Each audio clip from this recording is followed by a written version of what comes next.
Hi guys, I'm here with John Stoner. He made an amazing discovery and he's travelled to Buckinghamshire for this interview to tell us all about it.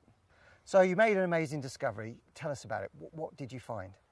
I found a colonial 1652 threepence from Americas, the time before, just as the Pilgrims were going over to America from England. And not many years after that, when the first coins were struck, there was a series of coins, the oak, the willow and the pine. I was fortunate enough to find the oak tree threepence in England. So you dug the hole. You must have looked down in the hole and saw this thing. What was your initial thoughts? When I first saw it in the hole, I originally thought it was a hammered coin. But after closer inspection, just from the rim round it and the wording, I noticed it wasn't English. I'm not a coin collector.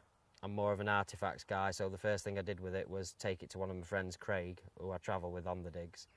It was then, when his face dropped and a few other members come running over, we realised we had something unique and different. I mean, when it come out of the ground, it was actually dense black colour, so obviously at that time we knew straight away it was silver. Well, that's my thoughts on it.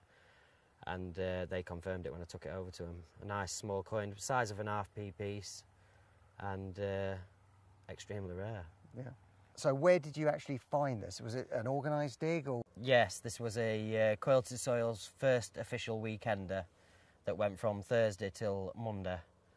So a good event and the first time event for us as a club. So what did you do once you found the coin? Did you stick it in your pocket or you know, what happened to the coin initially? Okay. It originally went into a vault 2 days on the Monday that we really discovered out the value and the rarity of the coin. It went into a private vault before it were being shipped to the auction vendor, which is Mr. Fenton in Knightsbridge Coins in London, who then told me that it was quite a rare coin. And then it was shipped to America to be cleaned and graded and slabbed. Right, so has there been any updates since it's been back from America? The coin has arrived back in London as from 2 days ago, so it would have been the Thursday or the Friday of last week. It's due for auction on 2nd of December, but it has been moved back to 16th of December for initial advertising, getting the coin ready, putting it into its brochures. No point in rushing it. There's been loads and loads in the press about how much it's worth. Do you know what the estimate is on the auction, or you know, what do you expect from it? The estimate in England from the English auctioneers and valuers are around £30,000 to £60,000 start come and get me price. The American auction houses are saying, originally were saying 250, 300,000 depending on its grade. If it comes back as VF, around the 200,000 mark. If it comes back as an AU grade, anything up to £1 million. Obviously my feet are firmly on ground and I'm sticking with the English estimates of £30,000 to £60,000 and not bigging it up. No point. Right, I've got to ask you, what are you going to do with the money? Right, what I'm going to do with the money is, obviously, my mum's not too well for the foreseeable future, so I'll be donating a vast amount of it to my mum, whatever it fetches.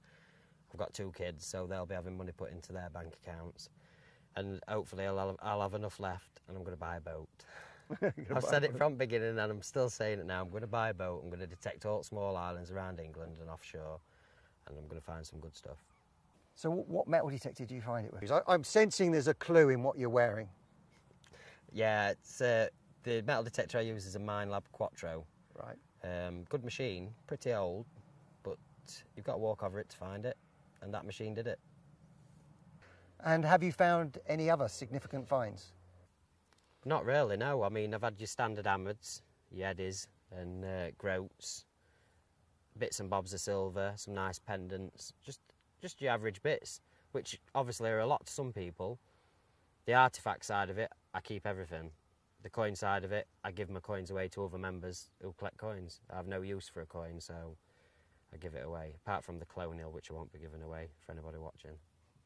So you've got a new detector, the CTX 3030. Have you had a chance to get out there and try that yet? I have, yeah. It's a big learning curve from my original Minelab, but I think I'll enjoy using it. Well, I've got a laptop with me. I can stick some programs on if you want to try some. And it's obviously it's completely waterproof. Have you? I know that you want a boat with the money, so are you going to go into the water with it? Yeah, can't wait. I can't swim or out either, and I says, right, I'm going in canal, river, everything. I'm going in. Like, metal detecting sometimes gets a bad press. Do you think this has been a positive thing for the hobby? If I'd have found it in England and it were an English piece, then people would have been more interested. Because the coin's American, the interest from bigger establishments, the archaeologists, museum, the interest isn't there for us. It's more of an American market.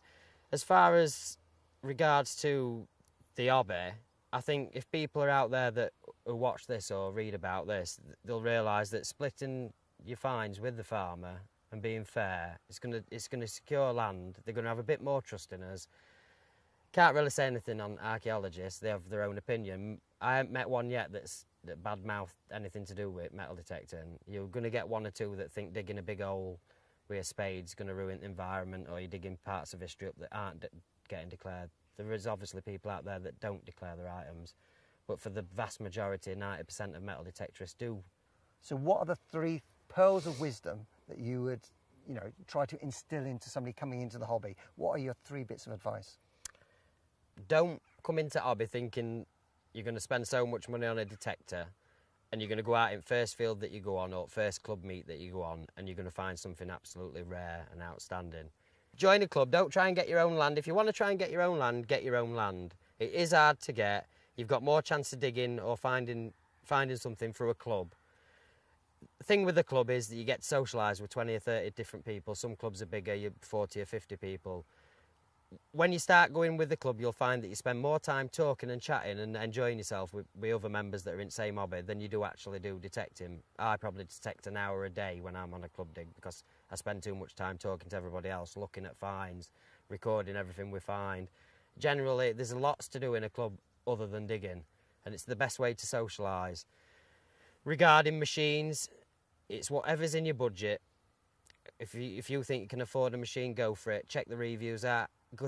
In a club meet, you can go to a club and you can try people's machines. You're not hindered by shops telling you what to buy or this is good or that is good. You can actually get people's thoughts on their machines. Everybody will have their own specific machine that they like.